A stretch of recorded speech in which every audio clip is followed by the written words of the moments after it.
Bonjour à tous. Donc on est page 28 au Perek Yud du Tanya. On a commencé déjà quelques lignes, mais je vais reprendre au Perek Yud. Alors pour que ce soit plus clair, je voudrais d'abord introduire un certain nombre de notions en résumant un petit peu ce qu'on avait dit précédemment. On a expliqué que dans la Neshama de chaque juif, enfin plus exactement, il y a deux Neshamot, le Nefesh Elokit, le Nefesh Abamit, et que chaque Neshama a en elle 10 kochot, 10 forces et 3 vêtements. Les 10 forces, c'est 3 forces intellectuelles, 7 forces sentimentales, l'amour, la crainte et leurs dérivés, force intellectuelle, Chochma bin Hadat. Et ensuite, la Neshama dispose de 3 vêtements qui sont Marshava, Dibur, Maaseh, pensée, parole, action. Je voulais juste répéter un petit peu la Nekuda. Pourquoi est-ce que les vêtements, on les appelle des vêtements? Pourquoi on ne les appellerait pas encore d'autres kochot, des forces? On dirait qu'il y a 13 forces. Alors, l'idée, c'est qu'en vérité, les vêtements, c'est très différent de l'intellect et des midot, de l'intellect et des sentiments. On pourrait résumer finalement les 3 vêtements de la Neshama en disant c'est le comportement. C'est-à-dire, pensée, parole, action, en fait, ce sont des actions. Penser, c'est une action que je fais avec mes forces intellectuelles, mais c'est une action, je fais l'action de penser à telle et telle chose. Parole, je fais l'action de parler, et l'action, c'est une action. L'intellect et les sentiments, c'est autrement. L'intellect et les sentiments, c'est comment je comprends la chose, comment mon effet je comprends, comment mon effet je ressens la chose. Même si on peut dire là aussi comment moi je parle, c'est vrai, mais à la fin, c'est une action. La conséquence de cela, c'est que les vêtements, c'est facile à changer. C'est-à-dire, c'est marqué un passage qui nous dit qu'Alvush tachalifem. De la même façon que je peux mettre une chemise et je peux l'enlever et en mettre une autre. De la même façon, il est facile de changer de vêtements. C'est-à-dire qu'on peut facilement venir chez un juif et lui dire mets les téphilines, ferme ton magasin Shabbat. S'il veut, il peut le faire tout de suite. Arrête de parler du Lachon Hara. S'il veut, ça demande plus d'efforts, mais s'il veut, il peut le faire tout de suite. Arrête de penser à ça, c'est à ça qu'il faut penser. On peut aussi le faire. Plus difficile, mais on peut le faire. Par contre, quand on dit à quelqu'un arrête de comprendre les choses comme ça, mais c'est comme ça qu'il faut comprendre. Ça, c'est plus difficile. Il dit pour le moment, je comprends les choses comme ça. Si on dit à quelqu'un arrête d'aimer les plaisirs du monde, il faut aimer Akadosh Baruch Hu. Il va répondre je voudrais bien, mais pour le moment, j'aime les plaisirs du monde. En d'autres termes, l'intellect et les sentiments, ça fait partie de la personne. Et c'est pour ça que c'est difficile à changer. Pour que, quand une personne a changé sa façon de comprendre, ou quelqu'un a changé ses sentiments, la personne a changé. Par contre, quand quelqu'un change de vêtements, il n'a pas forcément changé.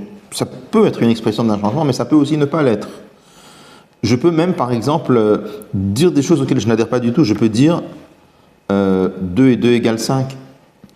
Je peux écrire 2 et 2 égale 5. Je peux même penser dans ma tête 2 et 2 égale 5. Mais on ne peut pas me demander de comprendre que 2 et 2 égale 5. Ça, je ne comprendrai pas. Donc, Marshava Dibur Maaseh, ce sont des choses qu'on peut changer facilement parce qu'en fait, on n'y adhère pas forcément. Mais ce n'est pas grave. Un juif peut faire les mitzvot même sans avoir eu de changement profond. Alors, pourquoi je l'amène tout cela? C'est parce que c'est cela qui va nous permettre, c'est la clé un peu qui va nous permettre de comprendre la différence qu'il y a entre les tzadikim, les bénonim et les rechaim, puisque là, on va commencer à parler du tzadik. On va voir que le tzadik, c'est quelqu'un chez lequel le nefesh elokit a la domination non seulement au niveau de marshava dibur et maaseh, non seulement au niveau du comportement, c'est-à-dire pensée, parole, action, mais chez lui, il ne ressent plus d'attirance pour les plaisirs du monde matériel. C'est-à-dire qu'il a réussi à changer même cela. Le Benoni, on va voir que le Benoni, c'est quelqu'un qui a la domination totale au niveau de Marshava Dibur Maaseh. C'est-à-dire que le Benoni, c'est ce qu'on appelle l'homme moyen dans le Tanya. C'est quelqu'un qui, au niveau de toutes ses pensées, toutes ses paroles et toutes ses actions, elles sont en harmonie totale avec la Torah, avec le Shulchan Aruch. Par contre, il ressent dans son cœur de l'attirance pour les plaisirs du monde. Ça veut dire que lui, il a eu un changement au niveau de Marshava Dibur Maaseh, pensée, parole, action, mais il n'a pas eu de changement total au niveau de ses sentiments, des kochot, au niveau de son intellect et de ses sentiments. Surtout, le problème, c'est surtout au niveau des sentiments, parce que l'intellect, c'est plus facile, on en parlera dans d'autres prakim plus loin. Le rachat, c'est quelqu'un qui n'a même pas la domination totale. Non seulement il n'a pas la domination au niveau de l'intellect et des sentiments, mais il n'a même pas la domination totale au niveau de Marshava Dibur et Maaseh. C'est-à-dire que le rachat, c'est quelqu'un qui peut avoir, qui peut commettre quelque chose d'interdit, ou en pensée, ou en parole, ou en action. C'est là que se joue la différence entre Tzadik, Benoni, rachat. Donc là, on va voir comment dans le Périkyud, on va parler des Tzadikim. Le Périkyud Aleph, on va parler des Rechaim. Et le Périkyud Bet, on va parler du Benoni. Alors, donc je reprends le Périkyud. Lorsque la personne renforce son âme divine, et il lutte tellement contre l'âme animale, à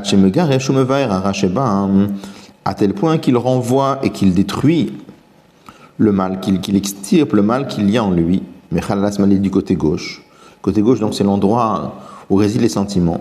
Donc, c'est-à-dire que non, il a lutté contre son âme animale, non seulement au niveau de Marshava Dibur et Maaseh, mais même au niveau de la cavité gauche du cœur, là où résident les sentiments de l'âme animale, là-bas aussi, il arrive à extirper le mal.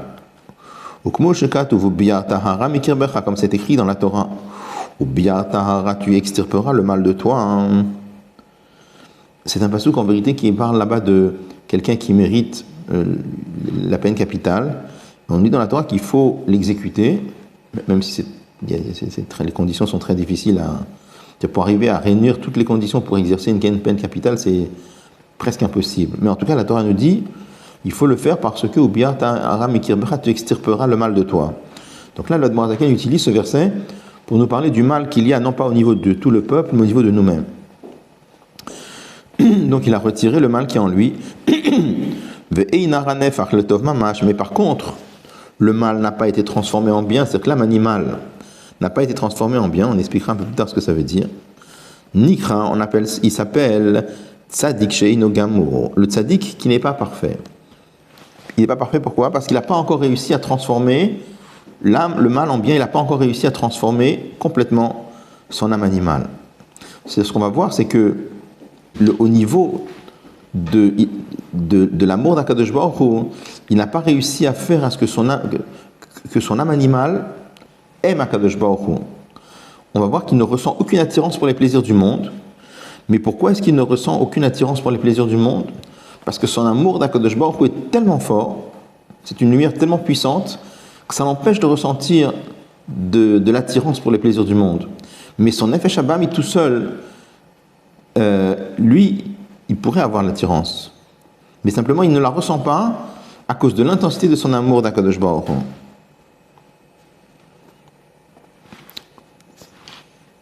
Donc on appelle ça Tzadik Shenogamo, le Tzadik Veralo, et c'est le Tzadik qui a du mal. On avait vu que même si le Pshat de la Gemara explique Tzadik Veralo dans tout à fait un autre sens, la Gemara explique Tzadik Veralo, un Tzadik auquel il arrive des mauvaises choses. On a vu en se basant sur le Zohar que Ralo, ça veut dire il y a encore du mal en lui. Comme on avait dit Tovlo, et ça veut dire quoi Ralo ? On avait dit que Ralo, ça veut dire que le mal qu'il y a en lui est kafouf et soumis au bien. Alors, il explique il a encore un petit peu de mal dans le côté gauche du cœur, c'est-à-dire qu'il y a encore un petit peu d'attirance pour les plaisirs du monde. Mais il est courbé et annulé par rapport au bien. Ça veut dire quoi ? Ça veut dire que son attirance pour les plaisirs du monde, il ne la ressent pas. Pourquoi il ne la ressent pas ? Machamat miuto, parce qu'elle est faible. Elle est faible, et de l'autre côté, son amour d'Akadosh Baruch Hu est très fort. Donc son amour d'Akadosh Baruch Hu fait qu'il ne ressent pas d'attirance pour les plaisirs du monde. Et c'est pour ça qu'il peut avoir l'impression qu'il va égarcher ou qu'il a renvoyé, c'est un passage, qu'il a renvoyé et qu'il est parti, kulo le gamre entièrement. Donc il a l'impression qu'il n'a plus du tout de mal en lui. Pourquoi il peut avoir cette impression-là ? Parce que il ne ressent plus d'attirance pour les plaisirs du monde.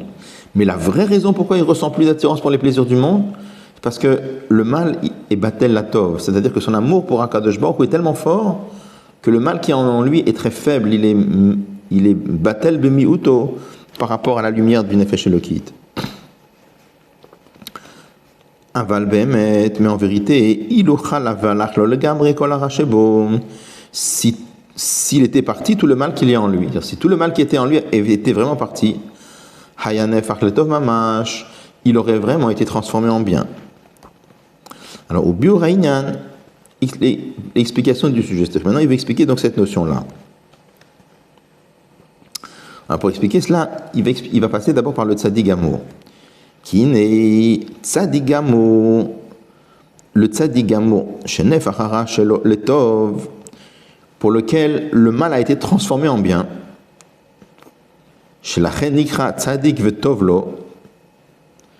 C'est pour ça qu'il s'appelle Tzadik Vetovlo. On avait dit que le Tzadik Gamour, il a deux noms finalement. Il a le nom de Tzadik Gamour et dans la Gemara, on avait dit c'est Tzadik Vetovlo. Tzadik Vetovlo, le pshat dans la Gemara, ça voulait dire le Tzadik auquel il arrive du bien. Mais en se basant sur le Raya Memna, sur le Zohar, on avait dit qu'il y a en lui du bien. C'est quoi il y a en lui du bien? Bien sûr qu'il y a du bien. Mais ça veut dire que même le mal est transformé en bien. Shenef Achara Shelo Letov. Donc le mal est transformé en bien. Je veux la reine Nikrat Tzadik Gamour. Et c'est la raison pour laquelle il s'appelle Tzadik Gamour. Ou Al Yesede Asarat Abgadim Atzoyim. Comment est-ce que le mal a été transformé en bien? C'est en retirant les vêtements sales. Les gamrés complètement, mehara, ceux qui appartiennent au mal. Alors, faire attention ici, quand on parle des bgadim atzoyim, les vêtements sales, il ne s'agit pas de marshava dibur maaseh. Ça serait une erreur. Bgadim atzoyim, ici, ça veut dire l'attirance pour les plaisirs du monde. Marshava dibur maaseh s'appelle, en général, on n'appelle pas ça des bgadim, on appelle ça des levushim. C'est une question de la shon en Chassidut. Mais ce qu'on appelle ici les bgadim atzoyim, c'est comme on l'avait dit dans le Perek d'avant, on avait expliqué la chose suivante. On avait dit que, on explique dans les Mamarim de Chassidut, que le Nefesh Abba, mitlam animal, en vérité, c'est juste un koach hamitave, c'est une force qui désire. Mais étant donné qu'il désire rien de spécial, c'est juste une force qui désire, ce qui lui semble bon.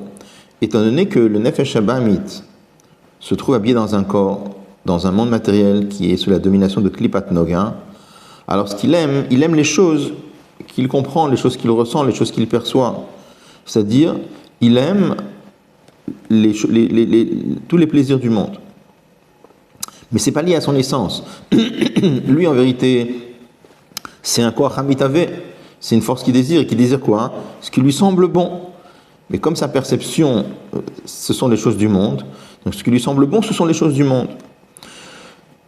Donc, c'est pour ça que dans le Nefesh Abamit, finalement, on peut dire qu'il y a deux choses. Il y a le Etzem Koach Hamitave, il y a l'essence de cette force qui désire. Il y a le fait que cette force qui désire, elle est habillée, elle est investie dans les choses du monde.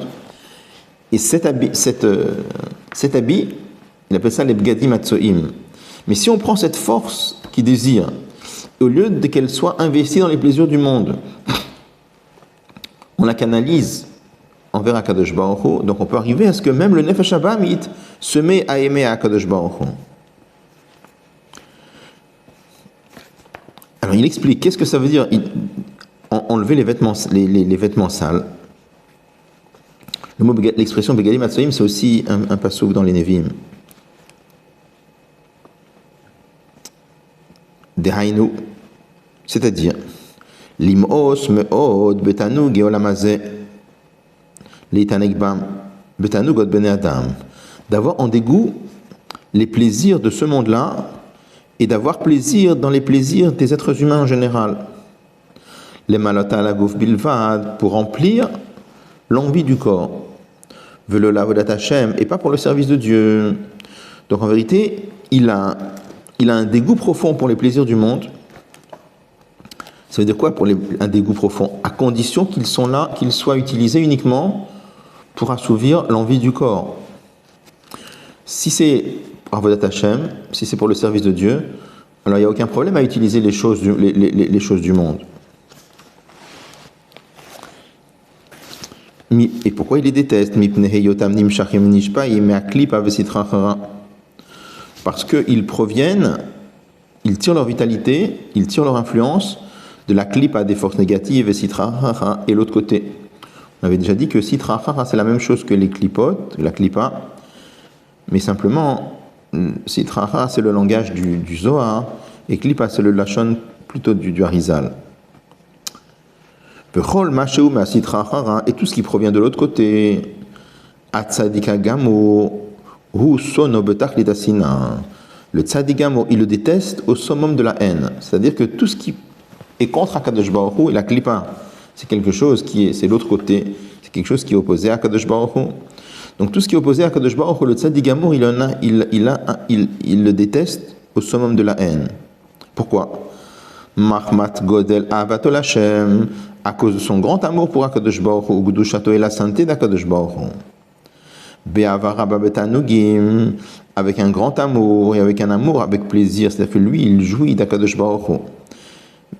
Vechi bayetera, et l'amour supplémentaire anal dont on avait parlé précédemment, c'est-à-dire dans le Periktet, qu'on avait parlé on a expliqué que lorsque quelqu'un arrive au niveau de Ava Betanugim, c'est-à-dire qu'il arrive à ce niveau que pas simplement il a soif de se rapprocher d'Akadosh Baruch Hu, mais il ressent la lumière d'Akadosh Baruch Hu, il jouit littéralement d'Akadosh Baruch Hu. Quand quelqu'un arrive à ce niveau-là, il est écœuré par les plaisirs du monde. Kihem zel umadze, car ils sont exactement le symétrique, le contraire de l'amour d'Akadosh Baruch Hu. C'est-à-dire, zel umadze, c'est un pasouk qui nous dit, un pasouk de Shlomo HaMelech qui nous dit, Zelomadze asa Elokim, Dieu a créé une chose et son contraire.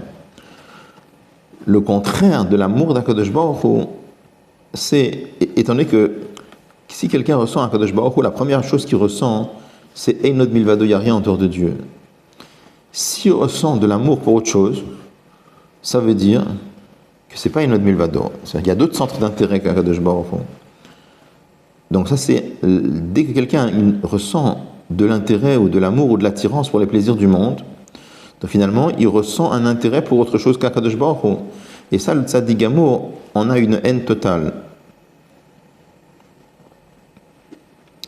Kedirtiv, comme David HaMelech avait dit, Tachnit sina sneitim, au summum de la haine, je les déteste. La oivimayuli, ils sont mes ennemis. De quoi il parle là-bas? Il parle Mesanech Hashem, Mesanech Hashem Esnaidi. Ceux qui te détestent, Akadosh Baruch Hu, je les déteste. C'est-à-dire, il parle là-bas des ennemis d'Akadosh Baruch Hu. Il dit, je les déteste au summum de la haine. Chokrini vedalvavi. Sonde-moi et connais mon cœur. Qu'est-ce que ça veut dire? Ça veut dire que, si tu sondes mon cœur, tu vas voir que j'ai un amour tellement puissant pour toi. Et c'est pour ça que Tachlit Sina Saneitim, je les déteste au summum de la haine. Et selon le niveau de la grandeur d'amour pour Akadosh Baruch Hu, car la sina, la sitra achara. Ainsi sera la haine pour la klipa, pour les forces négatives, ve'amius bera, et le dégoût pour le mal, betachlit au summum. Qui amius, car le dégoût, ou eferha ava mamash, c'est le contraire de l'amour, que moasina, comme la haine. C'est-à-dire, puisque, en fait, la haine pour la klipa, elle est proportionnelle à l'amour pour Akadosh Baruch Hu. Quelqu'un qui a un amour pour Akadosh Baruch Hu, au summum de l'amour, alors il aura une haine pour tout ce qui est opposé à Akadosh Baruch Hu, au summum. Et là, en fait, la haine et le dégoût vont ensemble, parce que la notion de dégoût, ça se dit plutôt pour un objet, donc ce sont tous les plaisirs du monde, pour ça on parle de dégoût. Mais pour la klipa, qui donne la vitalité à toutes ces choses-là, c'est quelque chose qui est lointain, c'est quelque chose qu'on ne voit pas, c'est quelque chose qu'on ne perçoit pas. Alors là, on peut parler plutôt de haine. Donc finalement, le tzaddik gamor, c'est quelqu'un qui a un amour sans limite pour Akadosh Baruch Hu, et ça va s'exprimer au total, ça va s'exprimer aussi par un dégoût complet au summum pour la klipa. Ça, c'est le tzaddik gamor. Maintenant, le tzaddik she'ino gamor, le tzaddik qui n'est pas gamor, c'est quoi? Il ne déteste pas l'autre côté au summum de la haine. C'est pour ça que son dégoût pour le mal, c'est-à-dire son dégoût pour les plaisirs du monde, n'est pas au summum non plus. Et tout le temps que la haine et le dégoût ne sont pas au summum, al-kochach, on est obligé de dire que Nisha Eize Shemetz Ava, il reste une petite trace d'amour, Vetanoug, et de plaisir, les chams pour là-bas. C'est-à-dire, puisque il ne déteste pas la klipa, il ne déteste pas les plaisirs matériels au summum, il n'est pas dégoûté par les plaisirs du monde matériel au summum du dégoût, il ne déteste pas la citra achara au summum, c'est parce que ça nous oblige à dire que il y a une petite trace d'amour encore pour les plaisirs du monde dans son cœur. Et dans ce cas-là, les vêtements sales n'ont pas complètement été retirés, mikol vakol totalement. La reine, et c'est la raison pour laquelle que le nefesh abamit n'a pas été transformé en bien. Pourquoi? Parce qu'il a encore une petite emprise dans les vêtements sales. Elle a shobatel bemiuto, mais simplement il est annulé dans sa petite quantité, ou que la chashiv il est considéré comme rien du tout. Velachen nikra tzadik vera vekafuf batelo. C'est pour ça qu'il s'appelle le tzadik veralo. Il n'est pas gamour. Son amour pour Akadosh Baruch Hu n'est pas au summum. Il s'appelle aussi tzadik veralo dans le sens où il a encore un peu de mal, c'est-à-dire qu'il y a encore un tout petit peu d'attirance pour les plaisirs du monde. Alors, qu'est-ce que ça veut dire? Pour que ce soit plus clair, il est en train de nous dire la chose suivante. On a compris que le tzadik gamour, il a un amour pour Akadosh Baruch Hu au summum, et c'est pour ça que son dégoût pour les plaisirs matériels est au summum. Le tzadik chez Eno gamour, il nous dit, étant donné que sa haine pour la klipa n'est pas au summum, ça nous oblige à dire qu'il reste encore un tout petit peu d'attirance pour les plaisirs du monde. Pourquoi? Qu'est-ce que ça veut dire d'abord que l'amour pour Akadosh Baruch Hu est au summum? Qu'est-ce que ça veut dire que la haine pour la klipa est au summum? Comment est-ce qu'on mesure summum, pas summum? Qu'est-ce que ça veut dire? Alors, on explique la chose suivante. Le tzaddik chez Eno gamour, en vérité, il comprend que les plaisirs du monde, ça peut se ressentir comme une bonne chose. Mais simplement, étant donné que c'est quelque chose qui dérange le service d'Akadosh Baruch Hu, parce que la vérité c'est que Enod Milvado, il n'y a rien en dehors d'Akadosh Baruch Hu. Si on s'attache à autre chose, ça nous détache d'Akadosh Baruch Hu, ça nous détache de Enod Milvado. Donc étant donné que l'amour des plaisirs du monde, c'est quelque chose qui détourne, qui détache d'Akadosh Baruch Hu, c'est pour ça qu'il les déteste. Ça veut dire, en d'autres termes, c'est parce qu'il constitue il comprend, il perçoit que fondamentalement, ça pourrait être bien, mais étant donné que ça dérange le service d'Akadosh Baruch Hu, alors c'est pour ça qu'il les déteste. Ça veut dire que la haine, elle n'est pas betachlit, elle n'est pas au summum. Pourquoi elle n'est pas au summum? Parce que il les déteste pas dans l'absolu. Il les déteste, ou il les a en dégoût, parce que ça dérange. Le tzadik gamour, c'est autre chose. Le tzadik gamour, c'est quelqu'un qui a une haine pour la klipa absolue. C'est-à-dire, c'est pas juste parce que ça te dérange. C'est étant donné que Einod Milvado, alors puisque Einod Milvado, il n'y a rien en dehors d'Akadosh Baruch Hu, tout ce qui s'oppose à ça, il le déteste. Ça s'appelle une haine qui est betachlit, une haine qui est... c'était pour lui, pour le tzadik gamour, il n'y a rien de positif là-dedans, dans les Tavot Olamazé. Pour le tzadik sheno gamour, il comprend que ça pourrait être positif, simplement ça dérange. Donc, cette notion de dire ça pourrait être quelque chose de bien, c'est dans les mots du Tanya, c'est ce qu'il dit, Al-Kochach, on est obligé de dire qu'il reste un tout petit peu d'amour pour là-bas. C'est pourquoi il reste un petit peu d'amour? Étant donné que lui, il perçoit que ça pourrait être bien, mais simplement que ça dérange l'attachement à Kadosh Baruch Hu, pour ça, à la fin, il les déteste. Mais il les déteste, finalement, sa haine, elle n'est pas absolue. C'est une haine qui est parce que ça dérange. Le tzadik gamour, il a une haine absolue parce que c'est opposé à Kadosh Baruch Hu, tout simplement. Donc finalement, étant donné que leur dégoût pour les plaisirs du monde n'est pas le même, c'est parce que, en vérité, ça fait avoir pour répercussion, et c'est lié au fait qu'ils n'ont pas le même niveau d'amour pour Akadosh Baruch Hu. Comme on avait dit que le tzaddik Gamour, c'est quelqu'un qui arrive au niveau de Ava Betanogim, alors que le tzaddik chez nous Gamour, il n'a pas le niveau de... Il a l'amour d'Akadosh Baruch Hu, mais il n'a pas le niveau de Ava Betanogim. Maintenant, il va nous expliquer que ce niveau de tzaddik chez Gamour, il peut y avoir beaucoup de niveaux. Iné Madrigazu, ce niveau de tzaddik chez Gamour, Mitralek et les rivevot madrigot se divise en dizaines de milliers de niveaux. Selon quoi? Iyan Prinat Miutara, en ce qui concerne la petite quantité de mal, c'est-à-dire à combien il perçoit. On a dit c'est quoi le mal qui reste en lui? C'est qu'il perçoit que les plaisirs du monde, ça aurait pu être quelque chose de bien, même s'il les déteste parce que ça dérange le service à Kadosh Baruch Hu. Mais à combien il les perçoit que c'est bien, que ça pourrait être bien? Ça dépend de la quantité du bitoul, de la petite quantité de mal qu'il y a en lui. Anisha, qui reste, mais achat, mais arba yesodot haraim, dans l'un des 4 mauvais éléments, on avait dit avant que l'âme animale est composée de 4 éléments négatifs, l'eau, la terre, le feu et l'air en spirituel, comme on l'avait expliqué dans le Perek Aleph. Donc d'abord c'est lequel qui reste en lui. Ça c'est une notion qualitative et aussi en quantité, à combien il est annulé. Ou binyan bitulo bemiuto. Et en ce qui concerne son annulation quantitative, en faible quantité. Peshishim, aldarich machal, est-ce qu'il est annulé dans 60, ou be'elef, ou dans 1000, ou vava, ou dans 1000, ou dans 10 000, le kayotse, ou d'autres niveaux. C'est-à-dire, il utilise une image des halachot de la kashrut, dans laquelle il y a une notion de batel beshishim, quand on a par exemple quelque chose qui est d'interdit, de pas kasher, qui se mélange de façon homogène avec du kasher. Alors dans certains cas, on peut dire que c'est batel beshishim. S'il y a 60 fois plus de kasher, on peut dire que finalement tout est permis. C'est-à-dire que même le mal, la partie mauvaise, la partie non kasher, est annulée, on a le droit de consommer le mélange. Il y a des notions de BLF. Dans la Gemara, il n'y a pas vraiment dans l'halakha de notion de bitul BLF, mais on utilise l'expression, on dit afilu BLF le batel pour expliquer de quelque chose qui ne s'annule pas.